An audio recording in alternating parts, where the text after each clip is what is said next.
Naka.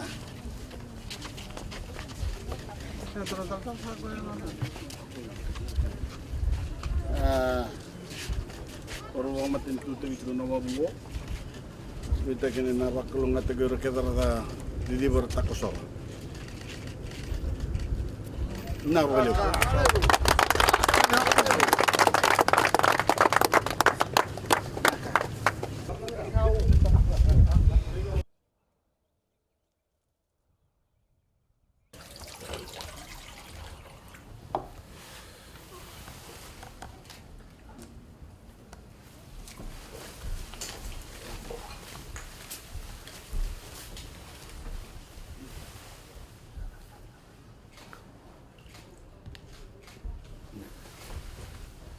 Iya, ini pula.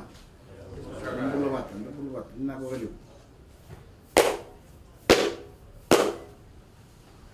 Malam. It is my pleasure to be with you. To officially open Seaqaqa's newest bridge. All of us here understand that this bridge represents much more than the cement and steel that composes it. Korovuli Bridge is a bridge to a better future for the many farmers living in rural Voreqe and Seaqaqa, who can now transport their goods to markets and the Lambasa sugar mills with greater ease. Secondly, it provides us a safe means of access to schools and higher learning institutions for the youngest members of our community. And finally, it ensures improved efficiency in the delivery of effective medical services to Fijians in Voreqe. Hence, Korovuli Bridge doesn't just connect two roads. It bolsters the Fiji economy, improves access to education, and boosts healthcare delivery. If you were to look at a map of Fiji that showed the ongoing development, you would see that your new bridge is part of a strategic network of roads, of bridges, of jetties, airport services, electricity, water and sanitation, and health. Infrastructure that my government has prioritized for its investment over the years. Fiji's national infrastructure network is more robust, more resilient, and more reliable than it has ever been.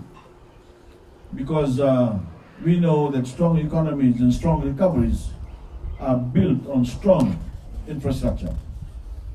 It is a proven way to create more livelihoods and support our farmers and rural and maritime communities. And the most important way we continue to build Fiji's climate resilience. The strength and frequency of recent storms that have hit Fiji are unparalleled in recorded history. We have experienced 14 cyclones since 2016. The world is warmer, storms are stronger, and the construction standards of the last century are no longer good enough. The only rational choice is for us to build better infrastructure. This $5.3 million bridge is a testimony to that commitment. Korovuli is built to globally recognized climate resilience standards and now connects the entire northern division, including the three provinces, Bua, the Korovuli, and Maduata, while also being strong enough to support the weight of heavy trucks. Over the next 5 years, the Fiji Road Authority will undertake a capital works program valued at $2.5 billion. Within that financial commitment, $15 million is allocated in this year's national budget to fulfill our commitment to connect Fiji's rural communities to its economic centers and key public services. These communities must have the security and the connection to the rest of the country that a robust road network will provide if we are to ensure that no Fijian is left behind. I want to add here that my government has been steadily working to connect these communities over the last several years. But if past governments had supplied the same vision and showed the same initiative, all those communities could have been connected to the nation much, much sooner.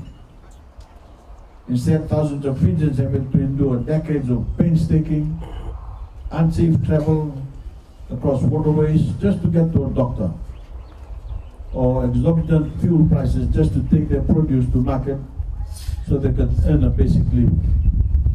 We are righting that historic injustice with every resilient road we pave, every jetty we construct, and every bridge that we build. It is our commitment alone that will allow these isolated villages who have heard directly from to be connected, to be afforded the same direct to progress and equity that any Fijian living in an urban area enjoy. To conclude, I wish to convey my sincere gratitude to the Chair of the Fiji Roads Authority, the CEO, Kamal Prasad, who is here with us, all the staff, and contractor Fulton Hogan for the successful execution of this project.